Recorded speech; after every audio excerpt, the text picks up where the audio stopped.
Unrivaled League needs Caitlin Clark, and they are preparing to offer her a massive deal. Angel Reese and A.A. Wilson are undoubtedly feeling the heat after Caitlin Clark finally revealed her leaked contract for the Unparalleled League, even though they believed they were in on the exclusive club. In private, Breanna Stewart was giving Clark an incredible offer that left everyone else in the dark. It has just been reported today that Caitlin Clark could receive a Lionel Messi-like offer to play in Unrivaled's startup 3-on-3 league, which is a full-court press to sign her. The plan was straightforward. Unrivaled didn't merely hire Clark covertly. Instead, they imposed a strict no-disclosure clause on her that made it seem like top-secret intelligence. Now, this is also interesting to me because I feel like it is kind of late in the game to start recruiting Caitlin Clark. The Unrivaled League has 26 of their 30 players already. However, Clark has finally had enough of the hush and is stating unequivocally that everybody who was rejoicing over her absence from Unrivaled was completely mistaken. Caitlin Clark is needed for this league. It should be one of their main goals is to get her to play in the league no matter what that costs, no matter what that is going to take. Unrivaled, the new, bold face in women's basketball, has one goal: to completely flip the script on women's sports. Let me tell you the whole story if you're not aware, though, since they didn't come here to play by anyone else's rules. Now they're realizing we might need Caitlin. Nafisa Collier, who is one of the founders of Unrivaled, had this to say about Caitlin Clark. Supported by heavyweights like Nika Uam and Breanna Stewart, this isn't just a league, it's essentially a movement. Imagine 3 intense games. The goal of the primetime coverage is to give women's basketball the kind of Showtime attention it hasn't gotten in years. The best part is that they weren't searching for any athletes to create the splash. Instead, they had one dominant name in mind from the start: Caitlin Clark. Go ahead and look. Everywhere you turn, Indiana Fever's breaking. However, when Unrivaled launched, the plot took a turn for the worst, leaving fans baffled as to why Caitlin Clark, the biggest emerging star, was absent. Sports shows couldn't stop asking the question, and social media went crazy. The comment area, which is unmatched, was completely overflowing with people asking where Caitlin was. It's definitely upsetting. I don't think nobody in our league should be facing any sort of racism, hurtful, disrespectful, hateful comments and threats. It's brand new. It's going to be hard to get eyeballs on it. All of these, the WNBA is in their 28th season and it's still a new league. It's hard to get the kind of virality, viewership, all the things that you want right off the bat. And especially if you don't have a big name or a big draw. You don't see a rookie pull every day, It felt like a smack in the face for most supporters when she wasn't even on the starting lineup for the biggest new league around, with a crowd so large that arena attendance increased by 50%. It seemed as though Unrivaled didn't perceive Clark's worth, or worse, they didn't think they could make their big debut without her. The kind of physicality and double teams and face guards and all of those things that she was receiving on the court, but also all of the noise, all of the drama, all the media circus surrounding her off the court, that just had to have been so much to handle. However, No Stewart and her exceptional staff were fully aware of their duties. One of the league's co-founders, Breanna Stewart, is no stranger to a well-timed reveal. She didn't keep Clark's involvement a secret by accident. Rather, their plan was to keep the fans guessing and then surprise them with the news when it mattered. They didn't want Clark's deal to overshadow everyone else on the roster too soon, so they were creating tension and setting the stage so that when Clark's news finally came, it would hit like a ton of bricks. She should be one of the top paid players in the world just for the sheer numbers that she's bringing. Caitlin Clark was offered a staggering $75 million to join Unrivaled, and the moment those leaked details made headlines, it was like an earthquake in the sports world. The deal was intended to make Clark the official face of Unrivaled, a player ambassador marketing machine, and she got it all: a sizable guaranteed salary, endorsement deals, exclusive TV rights, and even a front row seat in Unrivaled. Big plans to expand internationally. To drive revenue so we can give the players extra income, extra opportunities. I had to educate the players. They're like, good, 75 million divided by 144, pay us. The whole point was to avoid stirring things up too soon, but once the numbers were out, they hit like a tidal wave for perspective. Stewart and her team knew this deal was so big that the second other players got a whiff of it, they would start talking about renegotiations or perhaps even feeling a little left out. AA. Wilson, the current NBA MVP, earns about $230,000 annually. The type of contract that shouts new level like no one's business is Clark's.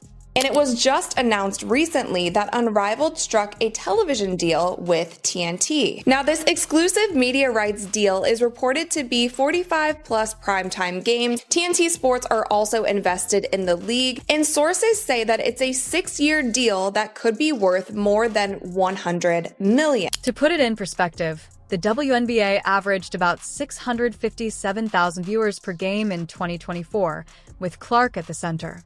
With an unmatched recent deal with TNT, it's evident they're serious about making women's basketball a prime-time sensation. We're talking about over 45 televised games and a full-thrust attempt to draw in viewership that even the WNBA hasn't mastered. Unrivaled is betting she can double that, and then some. The biggest issue that players had. We did player survey and travel. The league was able to kind of take a lot of pressure off of itself. And as the supporters adore it, Clark's teammates top-tier WNBA players like Angel Reese and A.A. Wilson have a slightly distinct vibe.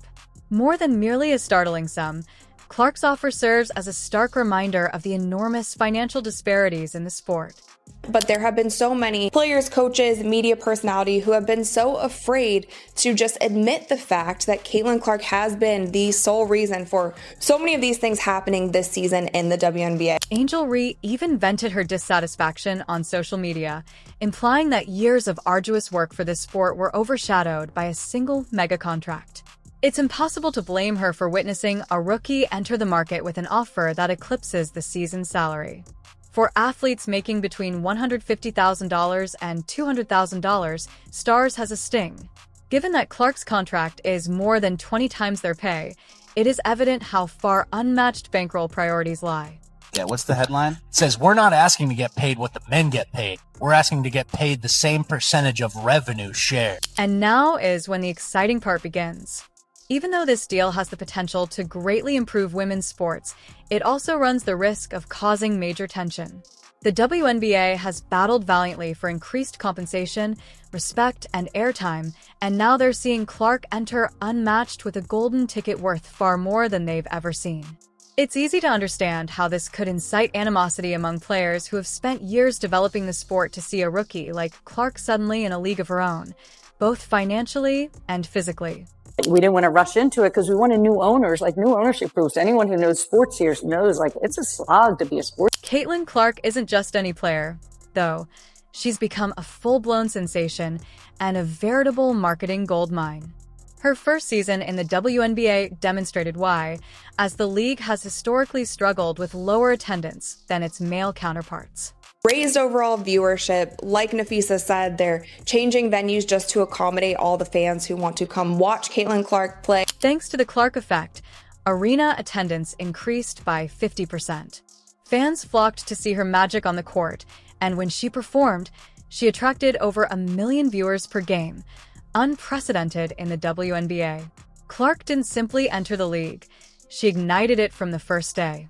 Her highlights became popular videos on the internet, and her presence captivated viewers long after the buzzer sounded.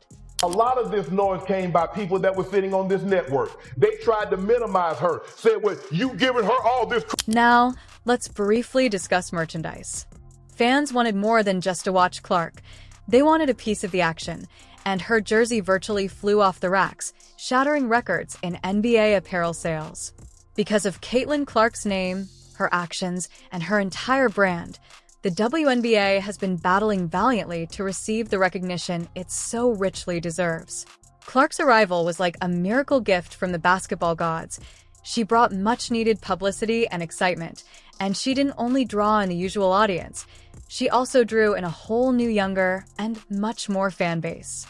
But we have former NBA players playing in Big Three, right? So for Cube to come out and be like, I'm going to pay Caitlin Clark more than I pay any of these guys who used to play in the NBA. I'm going to pay Caitlin Clark more because that's the value that I see in her. Prior to its unparalleled offer, another league was Ian Clark. To put this into perspective, the top players in the Big Three league, who are mostly former NBA legends, make between $100,000 and $500,000 a season, but Ice Cube was willing to pay 6 times that amount for Clark to join his league. This wasn't just about adding a talented player, it was also about bringing Clark's electric energy and undeniable charisma into a league known for its all-male big-name lineup. Yes, that's the one with all the retired NBA stars running 3 Honor games in 2024. He was so unapologetic with the way that he came out and said, this is who we want, this is the value that we see in her, regardless. If she can't make a game, that's totally fine. We know that it coincides with WNBA season. This was not just another sports offer. Cube was making a huge statement.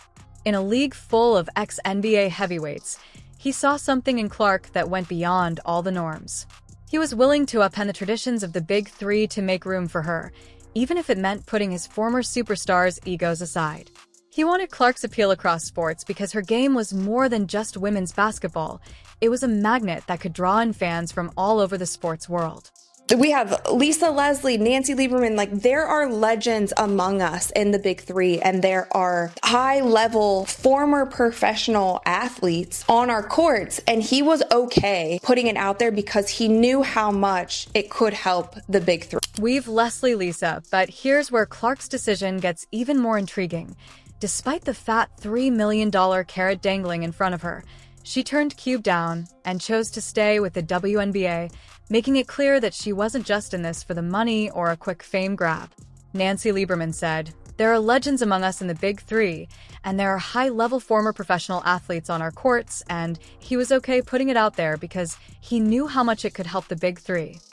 Because she regarded the WNBA as her home base and a league where she could develop professionally and help others grow from the inside out, Clark selected it. This decision demonstrated her dedication to both her career and the future of women's sports. Unrivaled would have taken that exact approach. And what it feels like to me is Caitlin Clark was an afterthought in all of this. And maybe she was, maybe she wasn't. Maybe they wanted to wait until after the WNBA season. Through selecting the WNBA, when Unrivaled finally returned with their $75 million mega deal, they knew they weren't just signing a player. They were dealing with a once-in-a-generation talent, someone who is loyal, fiercely ambitious, and willing to put the sport first. Clark set a whole new standard for loyalty in sports. Sure, money is great, but for her, staying meant more than just a paycheck. She wanted to elevate women's basketball and contribute to its future, and fans took notice.